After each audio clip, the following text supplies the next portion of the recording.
Stephen Newcomb. He is a congressional reporter for Axios. Stephen, great to see you.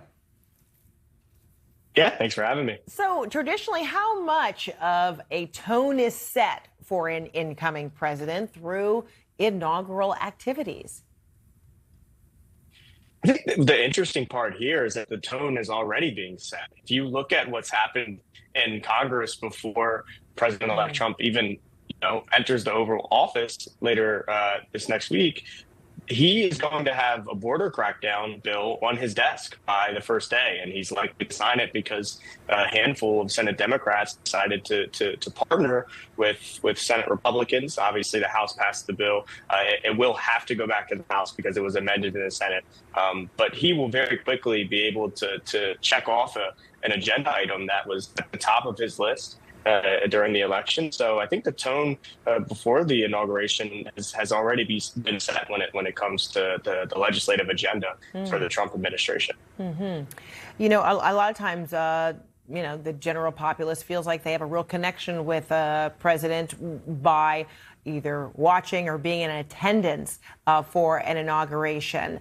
Something that makes it so memorable is that it really does involve the people on the mall, folks bundled up, etc. That's not going to happen, or even along the parade route, waving and cheering.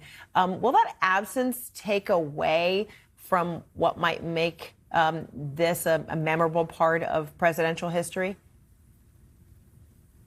I think it's certainly a bookmark that you can put in the history. We know that other presidents have been inaugurated indoors before, President Reagan. But we also know that President-elect Trump is one to talk about his crowd sizes a lot. And we know that it was going to be bitter cold in Washington, D.C.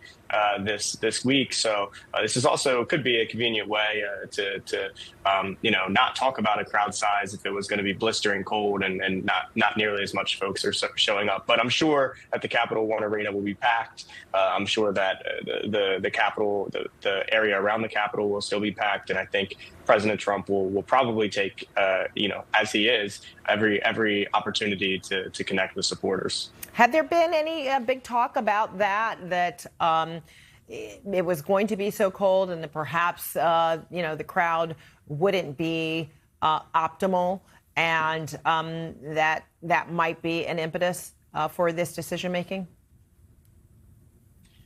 Well, I think that chief among it is the health concerns. Again, like it really was going to be blistering cold, and having that many folks outdoors. We saw walking around the Capitol complex this week just how massive the setup was, and my heart goes out to the workers who spent the last week setting up the outdoor infrastructure that will no longer be in use. So I think chief among it was the health concerns and moving it inside. It's easier to keep attendees safe. You mentioned one of the first items that the new president plans to tackle is immigration and executive orders. Also, he has been focused on energy type policies. Is there a feeling that this is going to be, after swearing in, after, some inaugural activities, that he is essentially going to be, in the White House just from one, policy or executive order to the next? That was a scene that we saw similarly in the first administration.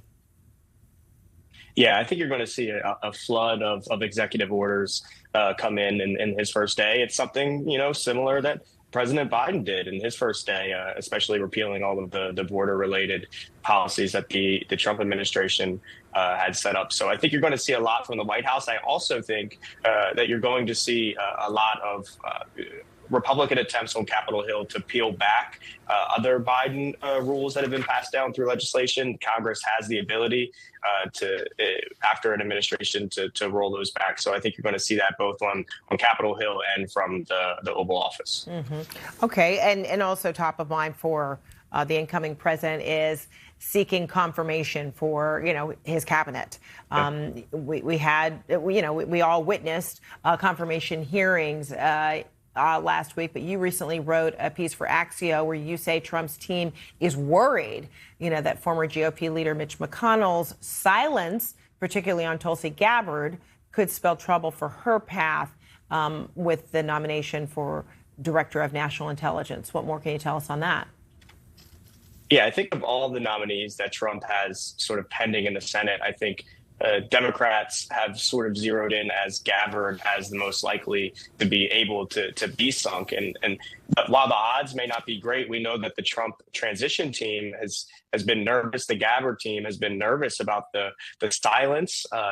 Leader McConnell, both publicly and privately, has been silent and has not tipped his hand either way. And the thinking is that if Mitch McConnell comes out and is a no vote on Tulsi Gabbard, that might open the floodgates for some more moderate Republicans to also buck the president-elect. So that is certainly a space to watch for Senate Republicans and for the president-elect. All right. Stephen Newcomb, great to see you. Thanks so much.